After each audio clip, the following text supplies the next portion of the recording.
Jeet তটিনীকে phone করে অপমান করলে জিৎকে উচিত শিক্ষা দেয় তটিনী। হ্যাঁ বন্ধুরা, এমনটাই দেখা যাবে। বিস্তারিত জানতে ভিডিওটিতে লাইক দিয়ে চ্যানেলটি সাবস্ক্রাইব করে দেখতে থাকুন। গল্পের শুরুতেই দেখা যাবে কর্ণ চ্যাটার্জি পিকুকে নিয়ে স্কুলে এলে তখন তখন দেখা যায় কর্ণ চ্যাটার্জিকে দেখে হাসতে থাকে লহরী। এরপরে এরপরে পিকু বলতে থাকে, দাদু তোমরা তো আমাকে স্কুলে পৌঁছে দিতে এসেছো তাই তো? তখন তখন দেখা যায় সত্যজিৎ বলতে থাকে, হ্যাঁ কিন্তু কেন, তুমি কি বলতে চাইছো? তখন তখন পিকু বলতে থাকে, তোমাদের অনেক ধন্যবাদ আমাকে আমাকে স্কুলে পৌঁছে দেওয়ার জন্য। এরপরে এরপরে দেখা যায় এই কথা শুনে তখন কর্ণ চ্যাটার্জি বলতে থাকে, ঠিক আছে তোমাকে আর ধন্যবাদ দিতে হবে না। তখন তখন দেখা যায় পিকু বলতে থাকে, আমার মাম্মি আর পা না অনেক ভালো, আমার মাম্মি আর পা তোমাদের তোমাদের বাঁচিয়ে নেবে। এরপরে এরপরে দেখা যায় সত্যজিৎ বলতে থাকে, আমাদের আমাদের আমাদের থ্রেট করা হচ্ছে, আমাদের নাকি নেক্সট আমরা নাকি নেক্সট টার্গেট। এরপরে এই কথা শুনে দেখা যায় পিকু বলতে থাকে, তোমরা একদম চিন্তা করো না, আমার পা তোমাদের বাঁচিয়ে নেবে সবসময়, তো তোমাদের রক্ষা করবে আমার পা, কারণ আমার পা চারপাশে লোক লাগিয়ে রেখেছে আমাদের রক্ষা করার জন্য, আমার সঙ্গে তোমাদেরও রক্ষা করবে আমার পা। এরপরে এরপরে দেখা যায় এ কথা শুনে অবাক হয়ে যায় সত্যজিৎ ও কর্ণ চ্যাটার্জি। এরপরে দেখা যায় পিকু আরো বলতে থাকে, তোমরা একদম চিন্তা করবে না, আমার আমার পা কিন্তু অনেক ভালো, আমার পা ষষ্ঠের অবতার পরশুরাম নয়, কিন্তু আমার পা কমন ম্যান পরশুরাম। এরপরে এরপরে দেখা যায় তখন দেখা যায় পিকুকে ক্লাসে যেতে বললে পিকু সত্যজিৎকে জড়িয়ে ধরে বলতে থাকে, দাদু একটু এদিকে এসো একটু। এরপরে দেখা যায় সত্যজিৎ বলতে থাকে, কি করবি তুই, কি করবি? তখন তখন দেখা যায় পিকু বলতে থাকে, একটু নিচু হও, আমি তো এভাবে আমি তো অনেক ছোট, তোমাকে তো আমি ছুতে পারি না তাই না? এরপরে দেখা যায় পিকুর কথা শুনে সত্যজিৎ নিচু হলে তখন তখন পিকু সত্যজিৎকে চুমু খেয়ে বলতে থাকে, দাদু এখন আমি আসছি, তোমরা তোমরা বাড়িতে চলে যাও, আমি স্কুলে আমি ক্লাসে চলে যাচ্ছি। এরপরে দেখা যায় পিকুর চুমা দিলে তখন এটা দেখে খুশি হয়ে যায় সত্যজিৎ পিকুর দিকে অবাক হয়ে তাকিয়ে থাকে। এরপরে দেখা যায় পিকু ক্লাসে চলে গেলে তখন লহরী বলতে থাকে, মাঝে মধ্যে বাচ্চাগুলোকে একটু এভাবে এভাবে আদর দেবেন, দেখবেন দেখবেন কতটা ভালো লাগে, নিজেদের কাছে ভালো লাগবে, এটাই হচ্ছে দাদু আর নাতনির ভালোবাসা। এরপরে দেখা যায় সত্যজিৎ মুখে হাত দিয়ে যেখানটায় পিকু চুমা খেয়েছে ঠিক সেখানেই হাত দিয়ে চোখের পানি ফেলে দেয়। তখন লহরী বলতে থাকে, কাঁদবেন না, কিন্তু এটাই হচ্ছে আসল ভালোবাসা, সবসময় সবসময় বাচ্চাদের ভালোবাসবেন, সবসময় বাচ্চাদের আগলে রাখবেন, একটু স্বাভাবিক জীবনযাপন করুন, দেখবেন অনেক সুন্দর হবে জীবনটা। তারপরে কর্ণ চ্যাটার্জি এসব দেখে সেখানে দাঁড়িয়ে ভাবতে থাকে, সত্যিই তো, এভাবে এভাবে তো কখনো ভেবে দেখিনি, সাধারণ জীবনটাই মনে হয় অনেক সুন্দর, কিন্তু এখন আমরা কি করব, আমাদের নাকি টার্গেট করা হয়েছে, এখন যদি আমাদের কিছু হয়ে যায়। তখন লরি বলতে থাকে, একটা কথা বলি, যদি যদি কখনো বিপদে পড়েন তবে তবে পরশুরামের শরণাপন্ন হবেন, দেখবেন আপনাদের রক্ষা করে দেবে, কখনো কখনো নিরাশ হবেন না, কারণ কারণ পরশুরাম কাউকে ফেরায় না, পরশুরাম সবসময় বাঁচায়, উনি উনি অনেক ভালো, উনি আপনাদের বাঁচিয়ে নেবে। আপনারা যে ওনাদের সঙ্গে এতটা অন্যায় করেছেন তারপরে উনি এই ব্যাপারটা এখানে আনবে না, শুধু আপনাদের বাঁচানোর জন্য উনি প্রাণপণ চেষ্টা করে যাবেন, আপনারা যখনই বিপদে পড়বেন পরশুরামের শরণাপন্ন হবেন দয়া করে। এরপরে দেখা যায় এই কথাটা বলে লহরী বলতে থাকে, আমি আমি এই কথাগুলো বললাম এটার জন্য কিছু মনে করবেন না, আমি আপনাদের ভালোর জন্য কথাগুলো বললাম, নিজেদের নিজেদের বাঁচাতে আপনাদের এখন পরশুরামের কাছে যেতে হবে, কারণ কারণ উনি উনি পারে আপনাদের বাঁচাতে। এরপরে দেখা যায় এ বলে লহরী চলে গেলে তখন কর্ণ চ্যাটার্জি বলতে থাকে, সত্যি তো, উনি তো সত্যি বলেছে। এরপরে বাড়িতে এসে তটিনীর আনা কথা মতো ডিম ও দুধের প্যাকেট নিয়ে এসে তটিনীকে দিয়ে বলে, তটিনী তুমি আমাকে এগুলো আনতে বলেছিলে তো, এগুলো এনেছি, নাও, তুমি তুমি এগুলো এগুলো নিয়ে নাও। এরপরে তটিনী বলতে থাকে, তোমরা এখন বসো, বসে আমি আমি খাবার বানিয়ে দিচ্ছি, তোমরা খেয়ে নেবে। এরপরে দেখা যায় সত্যজিৎ বলতে থাকে, খাবার খেয়ে নেবো মানে, কি খাবার বানাবে তুমি, কি খাবো আমরা? তখন দেখা যায় তটিনী বলতে থাকে, কেন, আমরা যে ঠিক যেটা খাই সেটাই। তখন দেখা যায় যে শিবপ্রসাদ চা ও বিস্কিট নিয়ে এলে তখন বিস্কিট আর চা দিলে তখন কর্ণ চ্যাটার্জি ও সত্যজিৎ বলতে থাকে, এগুলো কি? তখন দেখা যায় এ কথা শুনে শিবপ্রসাদ বলতে থাকে, এগুলো সস্তার বিস্কিট, কেন খাবেন না, এগুলোই আমরা খাই, আমার আমার ছেলে খেতে অনেক পছন্দ করে, আমার মেয়েও পছন্দ করে, এবং কি আমিও পছন্দ করি। তখন দেখা যায় এই কথা শুনে কর্ণ চ্যাটার্জি মুখ সিটকাতে থাকে, আর তখন তখন শিবপ্রসাদ বলতে থাকে, একদম মুখ সিটকাবেন না, আমি তো বলেছি আপনারা যদি বাঁচতে চান তবে স্বাভাবিক জীবনযাপনে ফিরে আসতে হবে।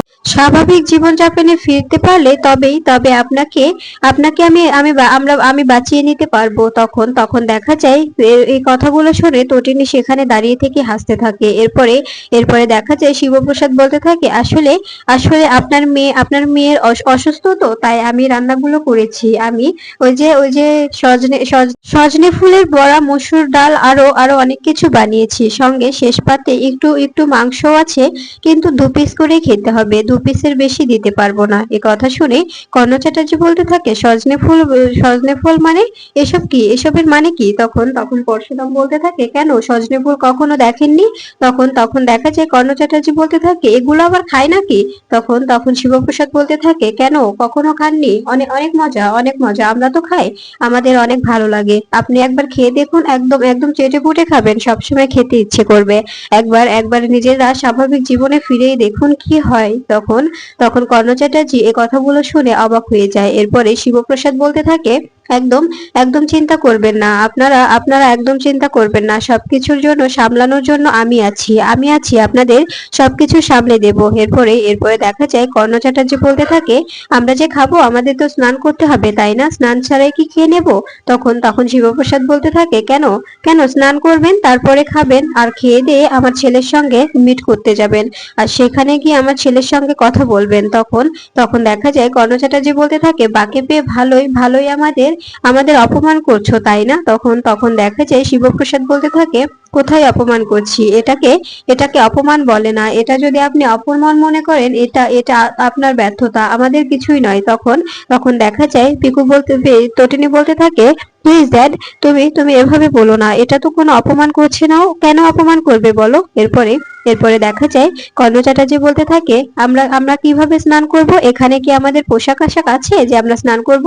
তখন তটিনী বলতে থাকে, কেন কেন ওর তো লুঙ্গি আছে, জামা আছে, সেগুলোই পরে নেবে, এখানে স্নান করে সেগুলো পরে খাবার দাবার সেরে আমার ছেলের সঙ্গে দেখা করতে যাবে। তখন তখন দেখা যায় এ কথাটা শুনে তখন তখন সত্যজিৎ বলতে থাকে, ওটুকু একটা বাচ্চার কাছে আমরা কিছুতেই ক্ষমা চাইতে পারবো না। তখন তখন দেখা যায় তটিনী বলতে থাকে, ড্যাডি, এটাকে ক্ষমা চাওয়া বলে না, সেভাবে ক্ষমা শুধু হাত জোর করলে যে ক্ষমা চাওয়া হয় তা কিন্তু নয়। আমি আমি বলেছি তোমরা যাবে, আমার ছেলেটার সঙ্গে একটু কথা বলবে, ভালো মন্দ কথা বলবে, আমার ছেলেটাকে আদর করবে, ওর সঙ্গে গল্প করবে, ওকে হাসাবে, এগুলোই আমি তোমাদের বলিনি যে আমার ছেলেটার সঙ্গে হাত জোর করে ক্ষমা চাও, আমি তো এটা বলিনি। আমি কি কখনো বলেছি যে আমার ছেলের সামনে তোমাদের হাত জোর করে ক্ষমা চাইতে হবে?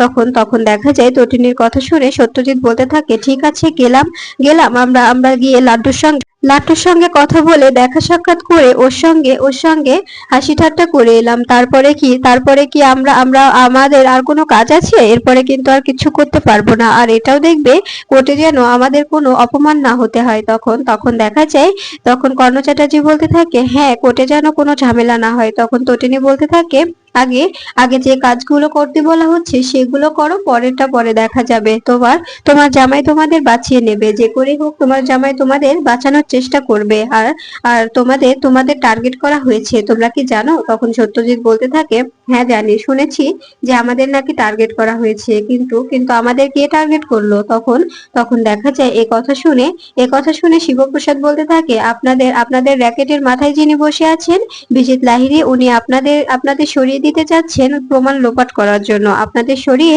প্রমাণ লোপাট করে দিতে চাইছে। আপনারা তো কিছু না বুঝে ওর জালে পা দিয়ে দিয়েছেন, এখন এখন বুঝতে হবে, এখন এখন ঝামেলা পোহাতে হবে। তখন তখন দেখা যায় কর্ণ চ্যাটার্জি বলতে থাকে, এখন কি করব আমরা আমরা এখন কি করব? তখন তখন শিবপ্রসাদ বলতে থাকে, এখন যা করার আমি করব, আপনারা শুধু একটা কাজ করে দেবেন, আপনাদের আপনাদের একটু ডিপার্টমেন্টে যেতে হবে, ডিপার্টমেন্টে গিয়ে একটা সুন্দর স্টেটমেন্ট দিয়ে আসতে হবে, স্টেটমেন্টটা দিলেই আপনারা ছাড়া পেয়ে যাবেন, আপনাদের বাঁচিয়ে নেব আমি, যে করে হোক আপনাদের আপনাদের বাঁচিয়ে নেব, আর সেখান থেকে বেরিয়ে এসে নিজেরা নিজেরা সাধারণ জীবনযাপন করতে হবে। তখন তখন দেখা যায় তটিনী এই কথাগুলো শুনে হাসতে থাকে আর বলতে থাকে, এখন এখন ডিসিশনটা তোমাদের, তোমরা কি করবে এখন তোমরাই সেটা ভেবে নেবে। এখন তোমরা কি করবে, নিজেরা নিজেরা ডিসিশন নিয়ে তারপরে জানাও। আর আর নিজেরা যদি বাঁচতে চাও তবে এটুকু স্যাক্রিফাইস তোমাদের করতেই হবে। তখন তখন দেখা যায় শিবপ্রসাদ বলতে থাকে, এখন এখন আপনারা বুঝুন কি করবেন। আপনাদের ছোট্ট একটি স্টেটমেন্টের উপরে আপনাদের ভবিষ্যৎ নির্ভর করছে। আপনারা যদি স্টেটমেন্টটা না দেন তবে আপনাদের জেলে পৌঁছে মরতে হবে। আর যদি স্টেটমেন্টটা দিয়ে দেন তবে তবে আপনারা বেকসুর খালাস পেয়ে যাবেন। আপনাদের আমি আমি নিজ দায়িত্বে ছাড়িয়ে নিব, এই কথাটা আমি আপনাদের দিচ্ছি। এরপরে এরপরে দেখা যায় সত্যজিৎ বলতে থাকে, তুমি কথা দিচ্ছ তো, কথা দিচ্ছ। তখন তখন শিবপ্রসাদ বলতে থাকে, পরশুরাম কখনো কথা দিয়ে কথা কথা ভাঙে না। আর আমি যদি এখানে পরশুরাম হয়ে দাঁড়িয়ে দাঁড়িয়ে থাকতাম তবে আপনাদের এখানে কোনো অস্তিত্ব থাকতো না। কারণ আমি এখানে দাঁড়িয়ে আছি শিবপ্রসাদ গাঙ্গুলি, সত্যজিৎ মুখার্জির জামাই হিসেবে। তাই আপনারা এখানে এতটা আদর আপ্যায়ন পাচ্ছেন। তাই নিজেরা নিজেদের নিজেদের এই এই জায়গাটা বজায় রাখুন, নিজেরা নিজেদের জায়গাটা নষ্ট করবেন না। এরপরে এরপরে সত্যজিৎ তটিনীকে বলতে থাকে, তটিনী, তুই তুই বুঝতে পারছিস আমরা এখন কোন ক্রাইসিসের মধ্যে আছি? তার মধ্যে তোরা দুজন মিলে আমাদের আমাদের প্রতি এভাবে শোধ নিচ্ছিস। তখন তখন কর্ণ চ্যাটার্জি বলতে থাকে, এভাবে কিন্তু শোধ নেওয়াটা ঠিক হচ্ছে না তটিনী, এভাবে তুমি আমাদের সঙ্গে এরকম করতে পারো না। আর এটা কি বিস্কিট বললে? তখন তখন দেখা যায় তটিনী বলতে থাকে, কেন, এটা তো সস্তার বিস্কিট, আমরা যে বিস্কিট গুলো খাই এই বিস্কিটটাই আপনাদের খেতে হবে। আর এটা যদি না খান তবে তবে তো কোনোভাবে আমরা বুঝতে পারবো না যে আপনারা সাধারণ জীবনযাপন করতে ইচ্ছুক। তখন তখন দেখা যায় কর্ণ চ্যাটার্জিকে তটিনী বলতে থাকে, আপনারা আপনারা যে যে কাজগুলো করছেন সেগুলো সেগুলো কিন্তু মোটেও ঠিক হচ্ছে না। আপনারা এখনো সময় আছে, নিজেরা শুধরে যান, শুধরে গিয়ে নিজেদের নিজেদের বাঁচিয়ে নিন। এরপরে এরপরে দেখা যায় কর্ণ চ্যাটার্জি এটা বলে গোসলে চলে যায়। এদিকে বিজিত বিজিত প্ল্যান করতে থাকে কি করে সবাইকে একসঙ্গে শেষ করে দেবে, সত্যজিৎ মুখার্জিকে আর কর্ণ চ্যাটার্জিকেও শেষ করবে। এটা এটা শুনতে পেয়ে তটিনী তটিনী জিৎ মুখার্জিকে ফোন করে বলতে থাকে, তুমি যে যে খেলাটায় মেতে উঠেছো, তুমি এখনো এখনো বিজিতের সঙ্গে হাত মিলিয়ে এমনটা করছো, তার জন্য তোমাকে পস্তাতে হবে, কথাটা মাথায় রেখো।